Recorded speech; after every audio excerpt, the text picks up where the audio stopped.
Bismillahirrahmanirrahim. Assalamu alaikum to all my viewers. Hope so all of you are fine. Students, today's our lecture number 28th, and we are going to discuss all electrical components. यानी very important असांजा components ने जेके physics में use थींदा आहिनि, यानी electrical circuits में use थींदा आहिनि.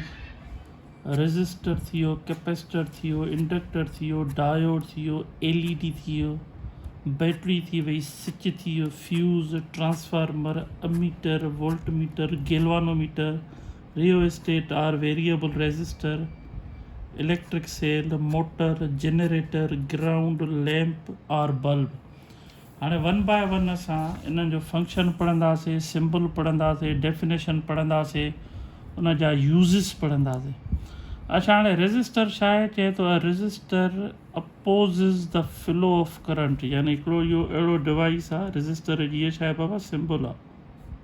रेजिस्टर हिकिड़ो अहिड़ो डिवाइस आहे जेको करंट जे फ्लो में अपोज़िशन कंदो आहे, हिंड्रेंस पैदा कंदो आहे. सम्झो था बाबा? हाणे हिन जो ई छा थियो? सर्किट डायग्राम थियो. अच्छा, ही इन जा यूज़िस कहिड़ा आहिनि? चए थो लिमिट्स करंट, यानी करंट खुटाईंदो या वोल्टेज छा कंदो? डिवाइड कंदो, वोल्टेज डिवीजन. अच्छा, वरी असांजो आहे कैपेसिटर. हाणे कैपेसिटर खे जो ही सिंबल आहे, ही छा आहे? कैपेसिटर जो ही छा थियो? असांजो रेजिस्टर थियो. ही वरी असांजो छा थियो बाबा? कैपेसिटर. हाणे कैपेसिटर ही छा आहे? ही ॿ प्लेट्स आहिनि मेटल जूं, they are parallel with each other. हीअ असांजी छा आहे? सिंबल आहे कैपेसिटर जी. ऐं कैपेसिटर जो कमु कहिड़ो आहे? उन जी डेफिनेशन छा आहे? चए थो capacitor is a device which stores the electrical energy in the form of electric field. यानी इहो हिकिड़ो अहिड़ो डिवाइस आहे जेको छा कंदो आहे बाबा? चार्जिस खे स्टोर कंदो आहे इलेक्ट्रिकल फील्ड जे फॉर्म में. ही हुन जो छा आहे? डेफिनेशन आहे. इन जो डायग्राम आहे, सिंबल आहे. अच्छा, हाणे सर्किट जो कहिड़ो कमु हूंदो आहे? Filtering, coupling, timing circuit. इहो छा जो कमु हूंदो आहे? कैपेसिटर जो. अच्छा, उनखां बाद में इंडक्टर. हाणे इंडक्टर जी वरी हीअ असांजी हुन जी छा आहे? सिंबल आहे, कॉइल टाइप.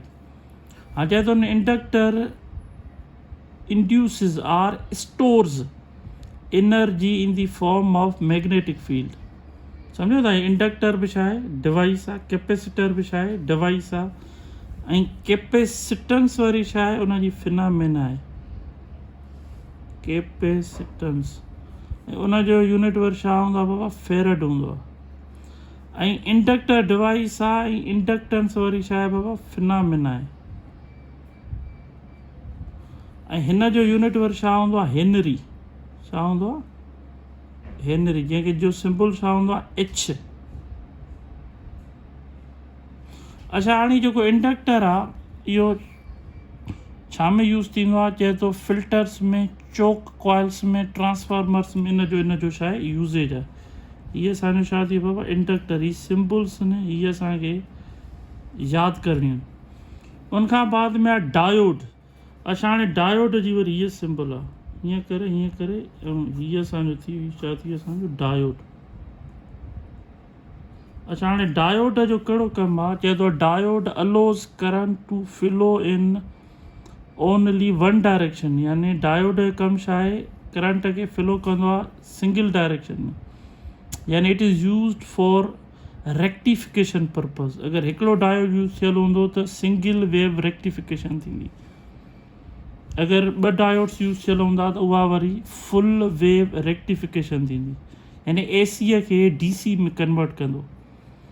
यानी हिन जो मेन फंक्शन कहिड़ो आहे? डायोड जो रेक्टिफिकेशन. या it is used as a switching device. Switching in on off तुरंत यूज़ थींदो आहे. ऐं जेको डायोड आहे उहो प्रोटेक्शन पर्पज़ जे लाइ बि यूज़ थींदो आहे सर्किट में. अच्छा, उनखां बाद मां एलईडी. एलईडी माना लाइट इमिटिंग डायोड. हाणे ॾिसो, ही बि हिन जी जेका सिंबल आहे हिन डायोड वांगुरु ई आहे. सिर्फ़ु हिन ते ही ॿ हिकिड़ा एरो ॾेई छॾंदासीं जंहिंमां जो मक़सदु छा आहे त हिन मां लाइट छा थी थिए इमिट थी थिए हीउ छा आहे असांजो लाइट इमिटिंग डायोड।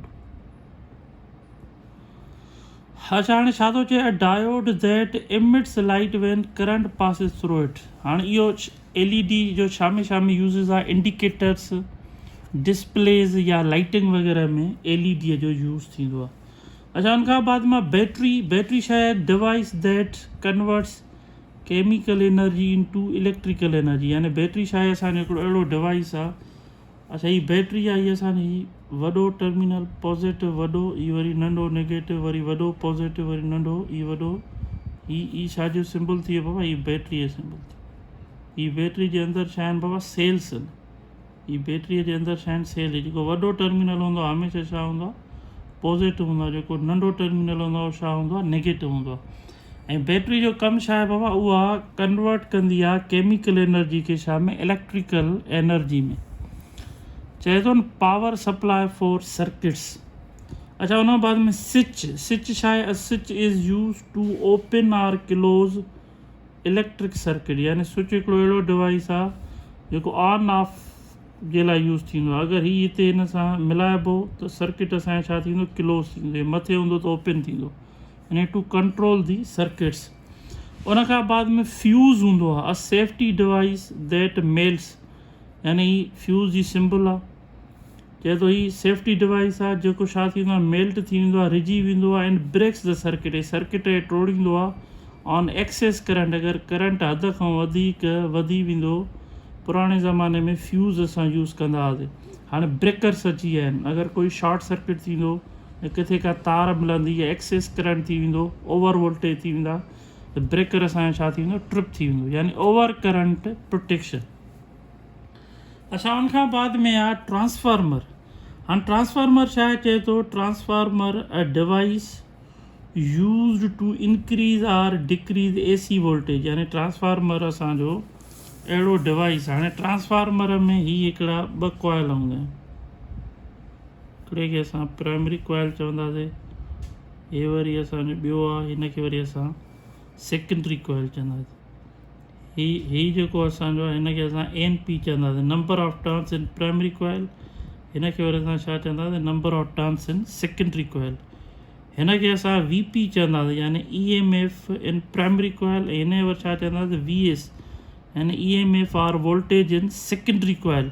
हिन जेको मेन फंक्शन आहे ट्रांसफार्मर जो उहो छा आहे to step up or step down the AC voltages घटि वधि करण लाइ। अगरि असांखे वोल्टेज घटि या वधि खपनि त we make use of the transformer. Transformer छा आहे it is electrical device which is use to increase or decrease AC voltages. अच्छा हाणे हीअ छा में यूज़ थींदो आहे चए थो यूज़ड इन पावर ट्रांसमिशन एंड डिस्ट्रीब्यूशन। अच्छा उनखां बाद में अमीटर। हाणे अमीटर जी जेको सिंबल आहे उहा असांखे यादि करणी आहे। हीअं करे हीअ अमीटर जी सिंबल आहे। हाणे ammeter an instrument use to measure electric current. Unit हिन जो एम्पेयर आहे कनेक्टेड इन सीरीज़। यानी जेको असांजो सर्किट हूंदो उन सां असां हीअ जेको डिवाइस आहे अमीटर उहो छा में लॻाईंदासीं सीरीज़ में लॻाईंदासीं त पोइ असांजो छा थींदो करंट असां मेजर करे सघूं था। यानी अमीटर असांजो अहिड़ो डिवाइस आहे which is use to measure very high currents. वरी वोल्टमीटर छा आहे इंस्ट्रूमेंट आहे use to measure potential difference PD। यानी हीअ वरी असांजो छा यूज़ थींदो आहे बाबा हे वोल्टमीटर आहे। हीअ असांजो छा थी वियो बाबा अमीटर थी वियो। हीअ वरी असांजो छा थी वियो वोल्टमीटर थी वियो। हाणे वोल्टमीटर सां छा असां PD मालूम कंदा आहियूं पोटेंशियल डिफरेंस या असां वोल्ट्स मापींदा आहियूं। सम्झो था बाबा। ऐं हीअ वरी छा में हूंदो आहे कंहिं बि सर्किट सां पैरेलल में लॻल हूंदो। छा में लॻल हूंदो पैरेलल में। ऐं हिन जो यूनिट छा आहे वोल्ट। अच्छा उनखां बाद में आहे galvanometer a sensitive instrument used to detect very small currents.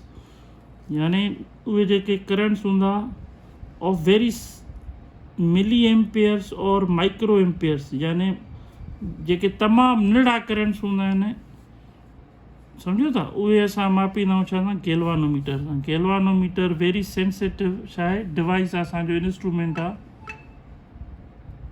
Galvanometer ये असांजो छा आहे वेरी सेंसिटिव डिवाइस आहे जंहिंजे मदद सां असां वेरी स्मॉल करंट्स मापींदा आहियूं अच्छा ही basis of ammeter and voltmeter सम्झो था हे यानी जेको फंक्शन आहे हिन जो बेसिक्स गैल्वानोमीटर आहे ऐं अमीटर ऐं वोल्टमीटर हिन गैल्वानोमीटर जे प्रिंसिपल तहत छा कंदा आहिनि ऑपरेट कंदा आहिनि अच्छा उन खां बाद में रियोस्टेट जंहिंखे असां वेरिएबल रेज़िस्टर बि चवंदा आहियूं चए थो resistor who's resistance can be varied manually हाणे हीअ सिंबल आहे ॾिसो रियोस्टेट हीअ असांजो हीअ रेज़िस्टर थी वियो हीअ छा थी वियो हीअ असांजो छा थी वियो हीअ रेज़िस्टर थी वियो ऐं अगरि असां हीअं कंदासीं त हीअ असांजो हाणे छा थी वियो वेरिएबल रेज़िस्टर छा थी वियो बाबा वेरिएबल रेज़िस्टर चऊं हुनखे असां या छा चवंदासीं rheostat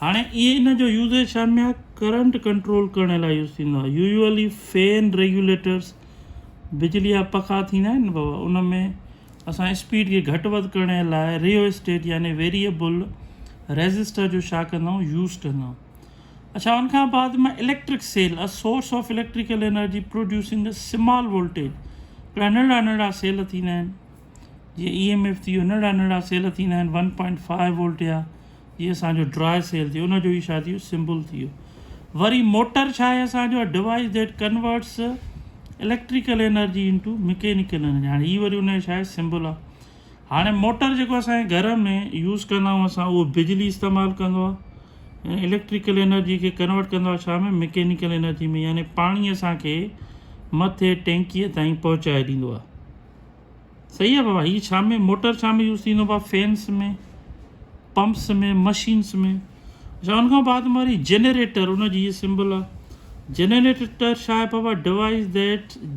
converts mechanical energy into electrical energy सम्झो था मैकेनिकल एनर्जी या केमिकल एनर्जी खे छा में कंदो आहे कन्वर्ट इलेक्ट्रिकल एनर्जी में यानी पावर जनरेशन वग़ैरह लाइ मिसाल पेट्रोल आहे असांजो फ्यूल आहे या LPG असांजी गैस आहे केमिकल एनर्जी आहे सम्झो था उनखे छा में थो कन्वर्ट करे बाबा इलेक्ट्रिकल एनर्जी में या ॿियो लफ़्ज़नि में चवंदासीं त उहो मैकेनिकल एनर्जी खे छा में कन्वर्ट कंदो आहे बाबा इलेक्ट्रिकल एनर्जी में वरी ग्राउंड अर्थ ही हिन जो सिंबल आहे हीअ छा आहे हिन जो ग्राउंड ही ग्राउंड सरफेस ही हिन जो छा आहे सिंबल आहे हाणे हीअ छा आहे a reference point of zero voltage इन सर्किट यानी सर्किट में अहिड़ी पॉइंट जिते वोल्टेज छा हुजे ज़ीरो हुजे त असां हुनखे छा चवंदासीं ग्राउंड यानी अर्थ सेफ्टी पर्पज़ जे लाइ ऐं सर्किट खे रेफरेंस जे लाइ असां यूज़ कंदा आहियूं हीअ वरी ॾिसो असांजो सिंबल आहे लैम्प या बल्ब जो सम्झो था हीअ लैम्प या बल्ब